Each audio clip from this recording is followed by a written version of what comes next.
Transition state theory, which used to be called activated complex theory, is this idea that if we look at a single step in a reaction, and that has rate constant K, that K is a function of the properties of the transition state and the reactants. Okay, if K is for this forward reaction, so we're looking at energy and reaction progress, the reaction coordinate, that the rate in the forward direction is a function of the properties of the stuff you start with and of the transition state. If we could just work that out, we should be able to come up with a number for K. That's the idea of transition state theory. So the mechanism for transition state theory is that you've got reactants, and they go in a step, which we'll call substep K, to form the transition state. Let's just call this, we'll call this K for forming the transition state. And that the transition state can fall apart to form reactants. And remember, this is not even a complete mechanistic step. This is a sub-step, because a transition step can then go on, we'll call this K double dagger, to not decay backwards, but to go forwards to products. So this is the overall transition state theory idea for modeling a single mechanistic step, that first we have to form the transition state, and then it goes on to form products. And this formalism allows us to come up with K for this reaction. So what we're going to do is look at a couple of case studies, because we'll look at cases where we have this first step might be unimolecular or bimolecular, it might be gas phase, it might be solution phase, and the details of the derivation are a little bit different for each of these cases, but the overall theme is the same. So let's look at bimolecular solution phase first. So in this case, we're going to have a molecule of A and a molecule of B forming the transition state, and that goes on to form product. And we know if we look at this second substep, we can say the rate, which is the rate of product production, is just going to be concentration of transition state times that rate constant K double dagger. So we need to know this. We also need to know the concentration of transition state. So let's take each of these pieces in turn. Let's do concentration of transition state first. Well, we can look at this part and say, oh, we've got this quasi-equilibrium going on here. And so let's write a sort of transition state equilibrium constant for that forming the transition state. We can see it's going to be concentration of transition state divided by 1 molar, if we're going to use a 1 molar standard state, divided by the concentration of A over 1 molar times the concentration of B over 1 molar. And we can see these units of 1 molar cancel. We're left with 1 standard concentration there. If we wanted to, we could abbreviate this with just a C standard, saying the standard concentration. Note that we're not using activity coefficients here, so what we're doing by omitting activity coefficients is to imply that this is an ideal solution. If we were working with something where we knew this weren't true, if let's say that we were working with an ionic solution with electrolyte reactants, we'd want to plug in activity coefficients too. All right, so we've got K double dagger is equal to transition state concentration times the standard concentration all over A times B. So if we were working in dilute aqueous solution, then the standard concentrations in 1 molal. If 1 molal is standard concentration, but if we're working in dilute aqueous solution, we always approximate that with molarity. Okay, So we can solve this for concentration of transition state. So concentration of transition state is going to be that equilibrium constant times A times B divided by the standard concentration. So we can plug that in over here. All we have to do is find K double dagger first.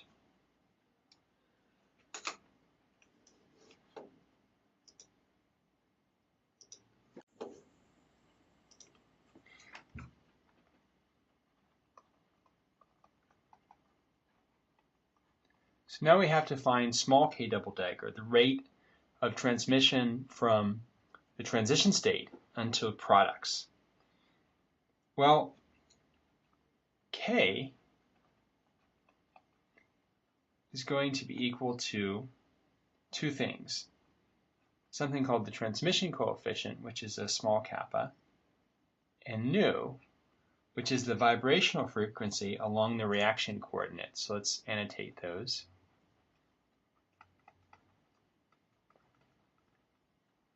So you can imagine that molecules vibrate in a bunch of different normal modes, but one of those normal modes could correspond to the bond breaking and bond making of the transition state. And this is called the transmission coefficient. And it just corresponds to does every single vibration of along the reaction coordinate result in bond breakage. So if you have to vibrate several times along the reaction coordinate before the bonds snap and you go on to products, K would be less than 1. On the other hand, if every vibration that the transition state made along the reaction coordinate resulted in product, then K would be equal to 1. So we're going to assume that kappa is approximately equal to 1. Now, how do we find the vibration frequency along the reaction coordinate? Well, according to statistical mechanics, that vibrational frequency should be approximately equal to the thermal energy over Planck's constant. And if it were basically this tells us something about the bond strength. If the bond strength along the vibration coordinate were very strong, we'd have a higher vibrational frequency, but we also wouldn't be able to break the bond because this thermal energy has to be comparable to the bond strength, or we wouldn't actually break the bond. So we're just going to pull that result in from statistical mechanics, and that gives us that K double dagger is approximately 1 times this expression. So we have the thermal energy divided by Planck's constant. And it's been a while since you've seen that, so let's put that in 6.62 times 10 to the minus 34 joule seconds. Okay, so now we have this expression. If we wanted to, we could actually calculate this number for room temperature. What is this for room temperature? We plug all those numbers in, we get that this should be approximately equal to 6 times 10 to the 12th reciprocal seconds. So another way of saying this is that the vibrational time for vibration along the reaction coordinate is going to be less than a picosecond. So our transition state has a very fleeting existence because it's vibrating with this frequency, and we're saying that basically it completes only one vibration and then snaps apart into products. So less than a picosecond lifetime for our transition state. Now once we have this, we can put the pieces together. We said the rate was going to be equal to the concentration of A times the concentration of B times the equilibrium constant for forming transition state divided by the standard concentration, and now we have to multiply by our